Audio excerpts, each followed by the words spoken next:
ആരായി തുളസി? അല്ല, ഉഷ മലയാള ഭൂമിയിലെ അവരുടെ താമസം? അതെ. ആ, അവരൊന്ന് വിളിക്കും. എന്താ സർ പ്രശ്നം? പ്രശ്നമൊക്കെ ഞാൻ അവരോട് പറഞ്ഞോളാം, നിങ്ങൾ അവരൊന്ന് വിളിക്കണം. ഈ പ്രശ്നം ഇവരോട് പറയാത്ത കുഴപ്പം കൂടെ ഉള്ളൂ.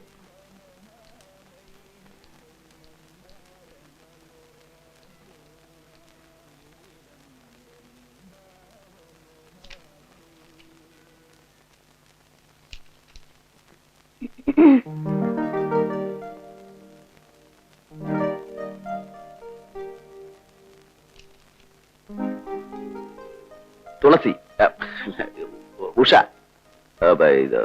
തുളസി എന്ന ഉഷ അല്ലേ? അതെ. ഈ തുളസി തുളസി എന്ന് കേട്ടപ്പോ ഞാൻ കരുതിയത് കുറച്ച് പ്രായമൊക്കെ ഉള്ള നമ്മുടെ ഈ സുഗതകുമാരുടെയും മാധവക്കുട്ടിയുടെ ഒക്കെ ഏജ് ഗ്രൂപ്പിലുള്ള ഒരു കക്ഷിയായിരിക്കുന്ന. But you are so cute and young. ലേഖനത്തെ കുറിച്ച് ചോദിക്കുവാനായിരിക്കും.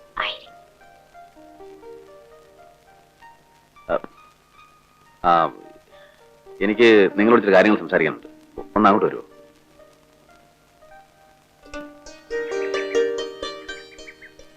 ഞാൻ ആരാണെന്ന് മനസ്സിലായി കാണുമല്ലോ. മനസ്സിലായി. എന്റെ പേര് പ്രതാപൻ. ഞാൻ വന്നതെന്തിനാണെന്ന് മനസ്സിലായോ? മനസ്സിലായി. നിങ്ങൾ വളരെ ഷാർപ്പാണ്. ഈ ഇൻവെസ്റ്റിഗേറ്റീവ് മൈൻഡും ഷാർപ്പ്നെസ്സും നിങ്ങളുടെ റൈറ്റിംഗ്സിലും കാണാം. ഈ അടുത്ത കാലത്ത് നിങ്ങൾ എഴുതിയ ഒരു ലേഖനത്തിൽ സെന്റൻസ് ഉണ്ടല്ലോ, കലാലയത്തിലെ ചോലമരങ്ങളുടെ തണലിൽ പ്രഭാത സൂര്യന്റെ ആദ്യകിരണങ്ങൾക്കൊപ്പം ഉറങ്ങിക്കിടക്കുന്ന മയക്കം ഉണരുകയായി. വളരുന്ന ഈ തലമുറയുടെ വാക്കിലും നോക്കിലും ബുദ്ധിയിലും സുതാര്യമല്ലാത്ത നിഴൽ വിരിക്കുന്ന മയക്കം. ഭാഷ കൊള്ളാമെങ്കിലും ഇന്നത്തെ പത്രത്തിൽ വന്ന ആ സബ്ജക്ട് ഉണ്ടല്ലോ, അത് മഹാഭോക്തൃത്തരമായി പോയി. കണ്ണി കണ്ടത് എഴുതി വിട്ടിട്ട് അതുകൊണ്ടുണ്ടാകുന്ന അപകടത്തെ പറ്റി നിങ്ങൾ ആലോചിക്കാത്തത്? വെറുതെ ബാക്കിയുള്ള മെനക്കെടുത്താൻ. ഇപ്പൊ കണ്ടില്ലേ എഴുത്തിന്റെ ഗുണം?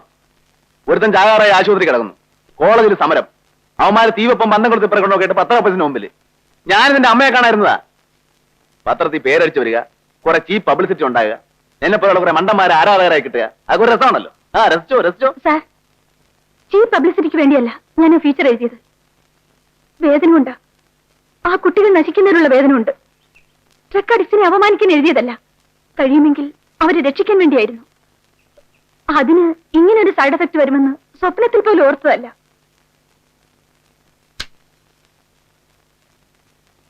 എവിടെ ഉഷയുടെ വീട്? ഒറ്റപ്പാലം. ഒറ്റപ്പാലത്ത് എവിടെ? ഹൈസ്കൂളിനടുത്ത് ഭാരതപ്പുഴയുടെ തീരത്തോടെ ഇത്തിരി ഉള്ളിലോട്ട് പോകണം. ഭാരതപ്പുഴയുടെ തീരത്ത് എന്ന് പറയുമ്പോ വാരമാഷ് വീടിനടുത്താണോ? കൃഷ്ണവാര്യരെ? എന്റെ അച്ഛനാ. അല്ല, ഞാനിപ്പോ ഇതെന്തിനാ കളഞ്ഞത്? വാരമാഷ് ഇവിടെ ഇല്ലല്ലോ. പഴയ ചൂടൽ കഷായത്തിന്റെ ഓർമ്മയാ. കുട്ടിക്ക് നേരത്തെ പറഞ്ഞുണ്ടായിരുന്നു. ഞാൻ നിങ്ങളെ വീട്ടിലേക്ക് വന്നിട്ടുണ്ട്, ഓർമ്മയുണ്ടോ? എങ്ങനെ ഓർക്കാനാ? കുട്ടിയൊന്നും തീരെ ചെറുപ്പമാ. ഞാൻ ആ സ്കൂളിലാ പഠിച്ചത്. വാരമാഷ ശിഷ്യൻ. എന്റെ അച്ഛനും തഹസിൽദാരായിരുന്നു ഒറ്റപ്പാലം. മാഷിപ്പ് എങ്ങനെ കവിത ഒക്കെ എഴുതാറുണ്ട്. പബ്ലിഷ് ചെയ്യാനൊന്നും പുള്ളി കൊടുക്കാറില്ല. പോപ്പുലാരിറ്റി പണ്ടും പുള്ളിക്ക് ഇഷ്ടമല്ല. അല്ലെങ്കിൽ കേന്ദ്ര സാഹിത്യ അക്കാദമി അവാർഡ് കിട്ടിയ ഇവിടെ എന്തൊക്കെ ബഹളം നടന്നേനെ. ഇനി വീട്ടിൽ ചെല്ലുമ്പോ അച്ഛനോട് എന്നെ പരിചയപ്പെട്ടു എന്ന് പറയണം. എന്റെ പേര് പറയുമ്പോ മഹാകവി കാളിദാസൻ എന്ന് പറയണം. ഞാനക്കാലത്ത് ചില പൊട്ട കവിതകളൊക്കെ എഴുതുമായിരുന്നു. മാഷ തന്നെ എന്റെ പേരാ. മാഷ കണ്ടിട്ടിപ്പോ ഒരുപാട് കാലമായി. ഞാനൊരു ദിവസം വീട്ടിലേക്ക് വരാം. പിന്നൊരു കാര്യം, പിള്ളേരാകെ വയലന്റ് ആയിരിക്കുക. എന്തൊക്കെയാ എപ്പോഴാ സംഭവിക്കാന്ന് പറയാൻ പറ്റില്ല. ഉഷ ഇവിടെ ഉണ്ടെന്ന് പറഞ്ഞാൽ കൂടുതൽ കുഴപ്പമാവും. പേടിക്കാനൊന്നുമില്ല. ഒരാഴ്ച വീട്ടിൽ പോയി നിന്നാ മതി. ചാക്കോച്ചോണ്ട് ഞാൻ പറഞ്ഞോളാം. ഒരാഴ്ച കൊണ്ട് ഇവിടുത്തെ ബഹളമൊക്കെ അങ്ങ് ഒതുങ്ങും. കഴിയുന്ന നേരത്തെ പോകുന്ന നല്ലത്. പറ്റുമെങ്കിൽ രാവിലത്തെ വണ്ടിക്ക്. ഞാൻ പോട്ടെ. ആ കുട്ടിക്ക് എങ്ങനെയുണ്ട് ഹോസ്പിറ്റലിലെ? He will be all right. പേടിക്കാനൊന്നുമില്ല. ഞാൻ പറ്റേ.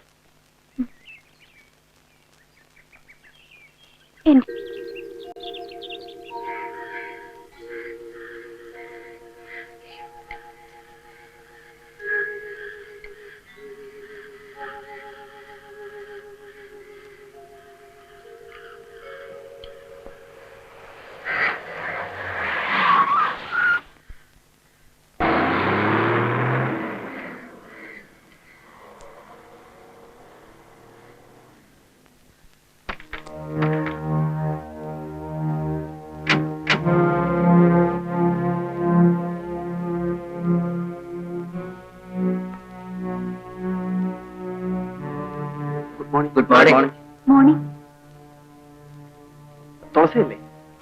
ഏകദേശം ഒരു മുഖലക്ഷണം കണ്ട് ചോദിച്ചാ ചേച്ചിക്ക് നിങ്ങളെ മനസ്സിലായില്ലല്ലേ? അല്ല, ഞങ്ങളിപ്പോ ഹോസ്റ്റലിൽ പോയിട്ട് വരിക. ഞങ്ങളിപ്പോ വന്നത് എന്താന്ന് വെച്ചാ ജോർജ് കുട്ടി ഒന്നുമില്ല, ഹീസ് ഓക്കെ. ബോധം വീണു. ബോധം വീണതും ചേച്ചിയാണ് അന്വേഷിച്ചത്. എന്നെയോ? ആ ചേച്ചിയെ. ഒറ്റപ്പാലത്തല്ലേ ചേച്ചിയുടെ വീട്? അതിനടുത്ത് എവിടെയോ അവന്റെയും വീട്. ചേച്ചി അറിയാമെന്നാ പറയുന്നത്. ചേച്ചി മാത്രല്ല, ചേച്ചിയുടെ അച്ഛനെ അറിയാം. അല്ല, നേരെ കാണുമ്പോ ചിലപ്പോ ചേച്ചി കളെ മനസ്സിലാവും. വരൂ. ആ വരൂന്നേ, പ്ലീസ് വരൂ. പ്ലീസ്, നമുക്കൊന്ന് കണ്ടിട്ട് വരാം. വരൂ. വരാം, ഞാൻ നടന്നു വന്നോളാം. അല്ല, ഞങ്ങൾ വണ്ടി കൊണ്ടുവന്നിട്ടുണ്ട്. പ്ലീസ് വരൂ. It's all right.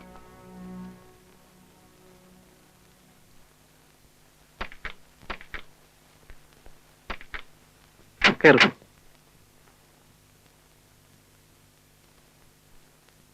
കയറും.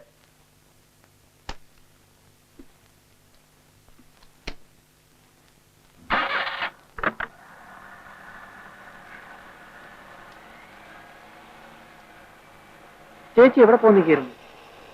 വീട്ടിലൊന്ന് പോയി വരാന്ന് കരുതി. ഇവിടുന്ന് എത്ര സമയം എടുക്കും ഒറ്റപ്പാലത്തേക്ക്? ഒരു 4-5 മണിക്കൂർ എടുക്കും. ആ, ഒറ്റപ്പാലത്ത് ബസ് സ്റ്റാൻഡിന് അടുത്താണ് ചേച്ചിയുടെ വീട്. കുറച്ചുള്ളിലോട്ട് പോണം, ഭാരതപ്പുഴയുടെ തീരത്തൂടെ. ആ. വീട്ടിൽ അച്ഛനൊഴിച്ച് മറ്റാരൊക്കെ ഉണ്ട് ചേച്ചിക്ക്? ഒരനീതി കൂടുണ്ട്. ഹോസ്പിറ്റൽ കഴിഞ്ഞില്ല, അവിടെ കയറണ്ടേ? നിങ്ങൾ എവിടെ പോകുന്നു? നിന്റെ അമ്മയുടെ അങ്ങോട്ട് വരുന്നില്ലേ? നിർത്താം.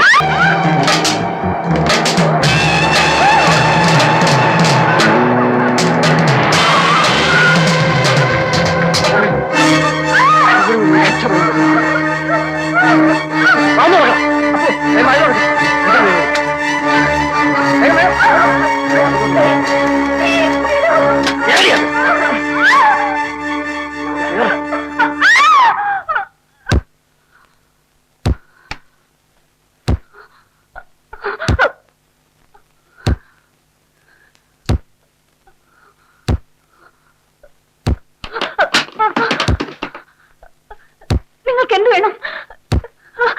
എന്തിനെ ഇവിടെ കൊണ്ടുവന്നു? എന്താ ഇത്? എന്താ?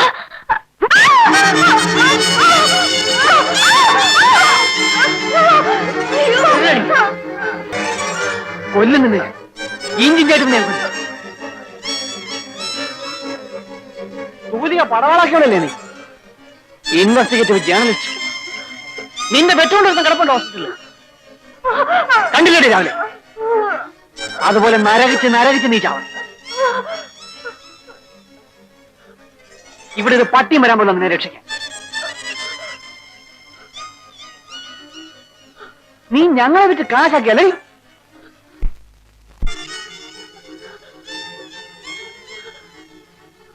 ഡ്രഗ്സ് അടിക്കുന്നത് നീ ഒളിച്ചും പാത്തുമല്ലേ കണ്ടിട്ടുള്ളൂ?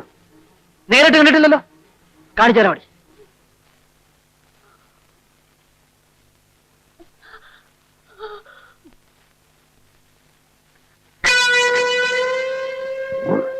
ഒന്ന് വലിച്ച് കാണിച്ചു കൊടുക്കാം.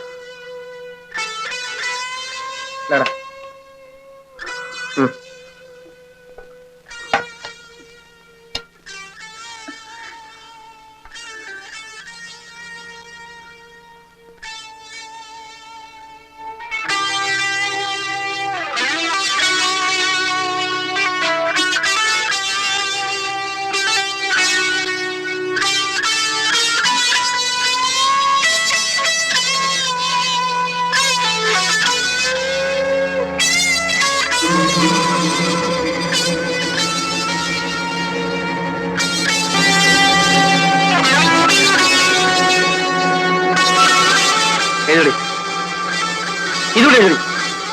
ഓ, ക്യാമറ എടുത്തില്ലല്ലേ? സാരമില്ല.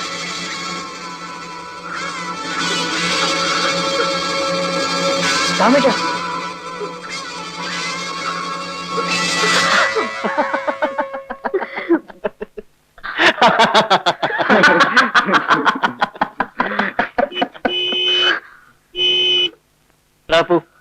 ഗേറ്റിലാരാന്ന് നോക്കിയേ. കാമട്ടിന്റെ അച്ഛനാ.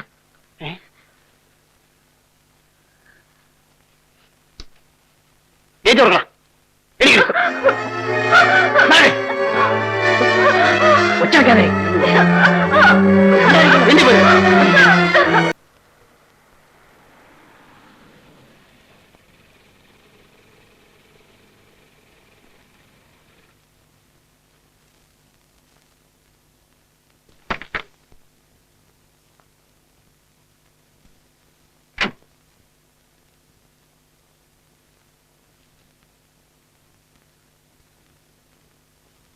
എന്തൊക്കെയാടാ ഇത്?